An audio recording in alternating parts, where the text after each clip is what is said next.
जगाच्या इतिहासात असे एक विलक्षण व्यक्तिमत्व होऊन गेलं ज्यांनी लिहिलेली गाणी आज 2 वेगवेगळ्या देशाची राष्ट्रगीतं म्हणून अभिमानाने गायली जातात। असे थोर भारतीय ज्यांच्या बुद्धिमत्तेचे चाहते खुद्द जगप्रसिद्ध शास्त्रज्ञ अल्बर्ट आइन्स्टाईन देखील होते। विचार करा, ज्या काळात लोक ब्रिटिशांच्या एका पदासाठी आसुसलेले असायचे त्याच काळात या महामानवाने ब्रिटिशांनी दिलेले सर्वोच्च सन्मान त्यांच्या अन्यायाविरुद्ध चक्क त्यांच्या तोंडावर फेकून मारला होता। कोण होते हे युगपुरुष ज्यांनी केवळ आपल्या शब्दाच्या जोरावर संपूर्ण आशिया खंडात पहिल्यांदा नोबेल पारितोषिक मिळवून भारताची मान उंच केली? या महान व्यक्तीची माहिती आपण आज उलगडणार आहोत, पण त्याआधी अशाच भारी आणि अनटोल्ड स्टोरींसाठी आपल्या पेजला आत्ताच फॉलो करा। नमस्कार, मी अश्विनी। तर मित्रांनो, हे महान व्यक्तिमत्व म्हणजे साहित्याचे महामेरू गुरुदेव रवींद्रनाथ टागोर।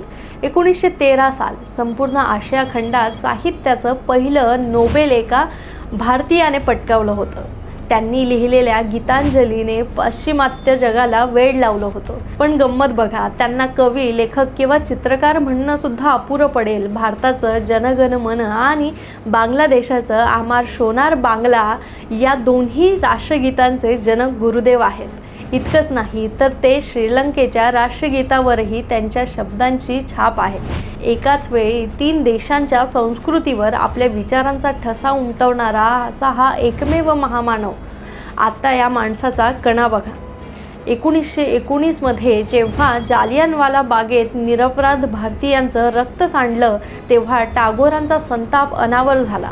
त्यांनी ब्रिटिशांनी दिलेली सर ही पदवी क्षणाचाही विचार न करता परत केली। ते म्हणाले होते, माझ्या बांधवांच्या रक्ताने माखलेला हा सन्मान मला टोचतोय। दुसरीकडे त्यांना 4 भिंतीच्या आतलं शिक्षण कधीच आवडलं नाही, म्हणून त्यांनी शांतिनिकेतन उभं केलं, जिथे झाडाखाली बसून मुलं निसर्गाकडून शिकतात। आजच्या काळात जेव्हा शाळांचा बाजार झाला आहे तेव्हा टागोरांचे हे विचार आजही आपल्याला आरसा दाखवतात। टागोरांनी देशाला एक मंत्र दिला होता, मस्तक उंच ठेवा आणि मन भीतीमुक्त ठेवा। आज आपण खरंच भीतीमुक्त आहोत का, की आपण फक्त पुस्तकातले टागोर वाचलेत आणि त्यांचे विचार विसरला आहोत? तुम्हाला टागोरांची कोणती गोष्ट सगळ्यात जास्त आवडते कमेंटमध्ये नक्की सांगा आणि हा व्हिडिओ शेअर करून आपल्या ऐतिहासिक वारसाची माहिती सर्वांपर्यंत पोहोचवा। कारण लक्षात ठेवा, विषय कोणताही असो, आपला मुद्दा भारी आहे।